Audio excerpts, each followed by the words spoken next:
اعوذ باللہ من الشیطان الرجیم بسم اللہ الرحمن الرحیم۔ سب ناظرین کو علم اسلام چینل میں خوش آمدید اور خلوص بھرا سلام۔ گورکن کی سچی کہانی۔ میری اور میرے خاندان کی دنیا تو قبرستان سے چل رہی ہے۔ میں 30 سال سے یہ کام کر رہا ہوں، قبر کی کھدائی کر کے قبروں کو پکی کرنا اور ان پر پانی ڈال کر کمائی کرنا۔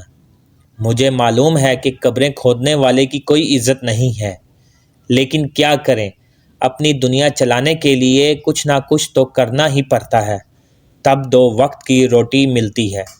میرے بڑے برے انڈیا میں بھی یہی کام کرتے تھے، آج میں یہ کام کر رہا ہوں۔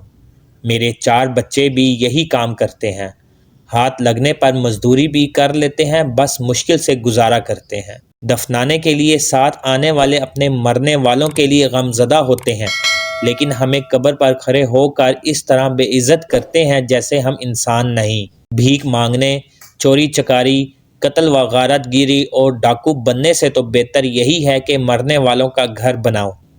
لیکن دنیا کے ہر پیشے کی طرح ہمارے پیشے پر بھی برا وقت آ گیا ہے۔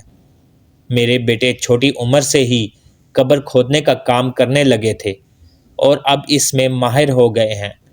میتوں کی تدفین کے وقت مٹی دینے والوں کے ہاتھ دھلا کر پیسہ کمانے سے ان کا کام شروع ہوا اور آج وہ قبریں کھودتے ہیں اور قبریں پختہ کرنے اور پانی ڈالنے کے کام میں میری معاونت بھی کرتے ہیں، لیکن میں ان کے کام سے مطمئن نہیں ہوں۔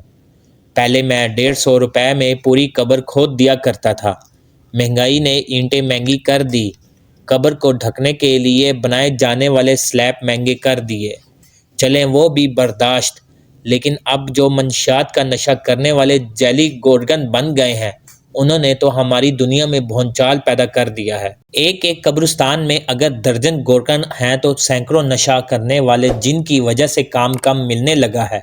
اپنے بیٹوں سے کہتا ہوں کہ کوئی اور کام بھی ڈھونڈو، آخر کو اپنی دنیا بھی تو چلانی ہے۔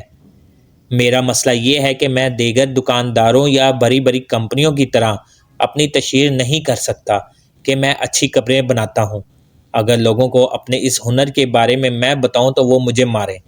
جب ضرورت پڑتی ہے تو رات کو 2 بجے بھی بلوا لیتے ہیں، لیکن پیسے دیتے ہوئے منہ بناتے ہیں۔ گورکن یہ سوچنے پر مجبور ہو جاتے ہیں کہ یا مولا کسی کو بے موت ہی مار ڈال۔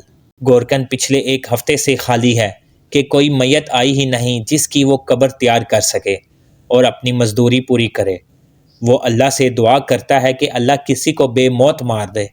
قبرستان کے باہر بنی کوٹری میں بیٹھا وہ اپنی گزشتہ زندگی کے بارے میں غور کرتا ہے اور سوچتا ہے کہ وہ کیسے خوشگوار دن تھے۔ تبھی ایک سائیکل سوار اس کے پاس آتا ہے اور اسے ایک بچے کی قبر تیار کرنے کے لیے کہہ کر چلا جاتا ہے۔ گورکن اللہ کا شکر ادا کرتا ہے کہ اس نے آج کی روزی کا انتظام کر دیا۔ بعد میں گورکن کو پتہ چلتا ہے کہ وہ جس بچے کی قبر تیار کر رہا ہے وہ کسی اور کی نہیں، اس کے اپنے بچے کی قبر ہے، جو پتنگ اڑاتا ہوا چھت سے گر کر مر گیا ہے۔ اب کیا کہوں، اللہ کی رضا ہے، بچہ پتنگ اڑاتے اڑاتے کوٹھے سے گر کر مر گیا۔